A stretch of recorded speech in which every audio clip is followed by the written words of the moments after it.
কালীদহের দিকে জল অন্বেষণ করতে করতে দূর থেকে লক্ষ্য করলেন কালীদহ। কালীদহের কালো জল বাবা টলমল টলমল করছে, আর ওই জল দেখে তারা স্থির থাকতে পারলেন না। তাই কি করলেন, সমক্ষেতে কালীদহ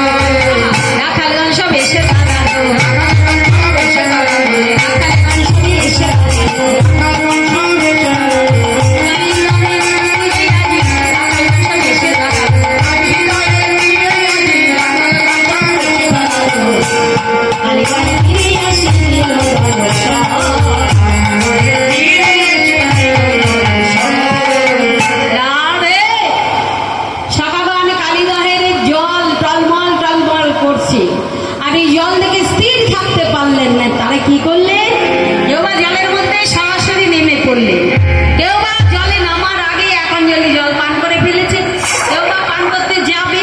হ্যাঁ, এমতো অবস্থায় রাখালগণে জলে নেমে কেউ জল পান করেছে, কেউ পান করতে যাবে, কেউ বা জলের মধ্যে নেমে পড়েছে। এদিকে বাবা কালীদহে এত তীব্র বিষ, সেই দহের ওপর দিয়ে যদি কোনো পক্ষীও উড়ে যায় তাকে প্রাণ হারাবে, এত তীব্র বিষ। হরে কৃষ্ণ। এই কালীদহের তীব্র বিষ, হরে কৃষ্ণ, কি করে হলে গো? হ্যাঁ, এই যে কালীয় নাগ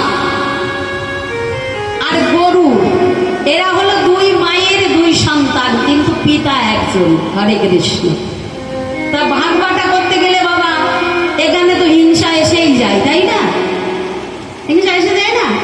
ভাগ বাটা করতে গেলে একটু হিংসা হয়, ও বেশি পেয়ে যাবে, আমি কম পেয়ে যাবো, যার জোর বেশি সে বেশি খেতে চাইবে। বাস্তব জগৎ তো এটা হয়। হরে কৃষ্ণ। তাই এই যে গরুরের ভয়ে ওই কালীদহে জলের মধ্যে বসত করতে লাগলেন কালীয় না, কারণ এই কালীদহে শুধু একমাত্র গরুর পাখি আসতে পারতেন না। গরুরের শত্রু হলো সাপ, সাপ দেখলে গরুর ভক্ষণ করবে, এটা তো আপনারা সকলেই জানেন। তা গরুরের শত্রু হলো সাপ, আর এই যে সাপ হলো তার ভাই। হ্যাঁ, দুই মায়ের দুই একজনের সন্তান গরুর, আর একজনের সন্তান হলো বিষধর কাল। তা কালীয় নাগ জানতে পারলেন যে যদি কালীদহের জলে একবারে যদি লোকানো যায়, সেখান থেকে আমাকে কেউ মারবে, অন্তত গরুর পাখি আর মারতে পারবেন না। কারণ সৌমুনি ঋষি তিনি জলের তলায় বসে বসে ধ্যান করতেন বাবা, জলের মধ্যে বসে ধ্যান করতেন। একদিন তিনি দেখলেন কিছু মাছ, হরে কৃষ্ণ, শোল মাছ একটি, সেই শোল মাছটি তার ওই ছানা নিয়ে জলের মধ্যে ওপরে দিয়ে বাবা সাঁতার দিয়েছে। আপনারা দেখেছেন না, পুকুর ঘাটে যখন জল হয়, নদীতে কোথাও জল হলে শোল মাছ তার পোনাদের নিয়ে জলের মধ্যে ভেসে খেলা করে না, তেমন খেলা করছে। সৌমুনি ঋষি জলের মধ্যে বাবা ধ্যান করছেন বসে বসে।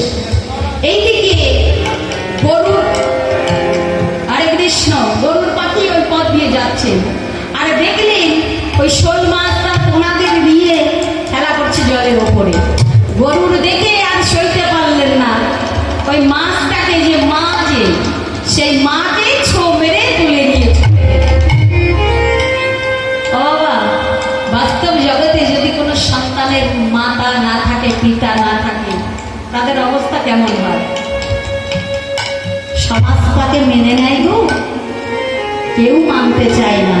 পিতা মাতা না থাকলে, হ্যাঁ, সেই সংসারের যারা আত্মীয় পরিজন আছে সকলে দূর দূর করে তাড়িয়ে দেয়, বাস্তব জগতে দেয় না?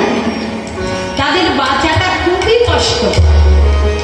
কোনো সন্তানের যদি পিতা মাতা না থাকে, তার ছোট্ট ছোট্ট বাচ্চা তারা সবে ভূমিষ্ঠ হয়েছে, সেই কি করলেন, সেই তাদের মাকে ছিনিয়ে নিয়ে চলে গেলেন। সৌমুনি ঋষি ধ্যান বেড়ে গেল।